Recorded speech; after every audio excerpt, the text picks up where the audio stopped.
কাল আমি বিজ্ঞাতে গিয়েছিলাম শপথ গ্রহণ অনুষ্ঠানটা দেখার জন্য।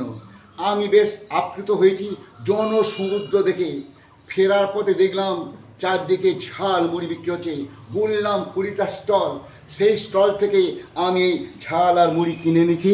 এখন আমি সেই দুজনকে দেব।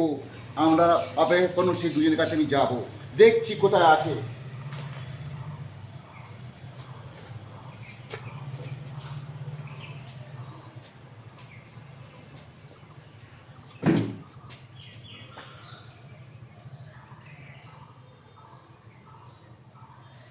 ওরে বাবা, দেখতে পেয়েছি দুজনে পাশাপাশি বসে ফিস ফিস করে কথা বলছে।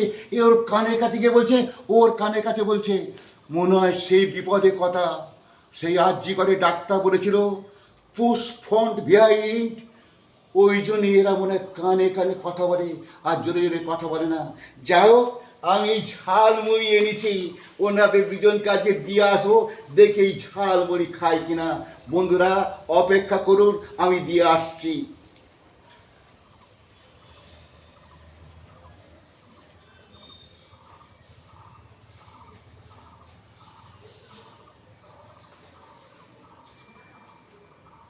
নিয়েছে, আমি বেশ মজা পেয়েছি। আমার এই যে যে জালমুড়ি নিয়েছে। আমি বলছি, আমাকে চিনতে পারছেন?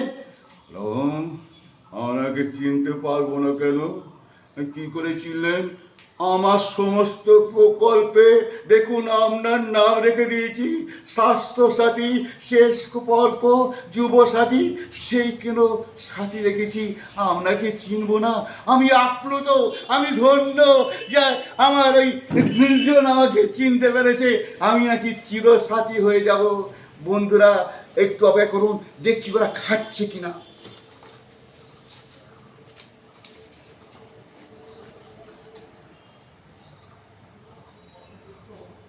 ওরে বাবা, দুজনের গালে দিচ্ছে, ওর গাছের গালে দিচ্ছে। মজা লেগেছে মনে হচ্ছে। সেই মোদিজি ঝাল মুড়ি ওদের খুব পছন্দ হয়েছে। আমার বেশ মজা লাগছে। এখন আমি কাকে বলবো? যাই, আমি প্রত্যেকে বলবো আমার দেয়া ঝালমুড়ি ওরা খেয়েছে, কারণ ওরা আমাকে সাথীকে চিনেছে। আমি নাকি ওদের কাছে চিরসাথী। বন্ধুরা আজ এই পর্যন্ত।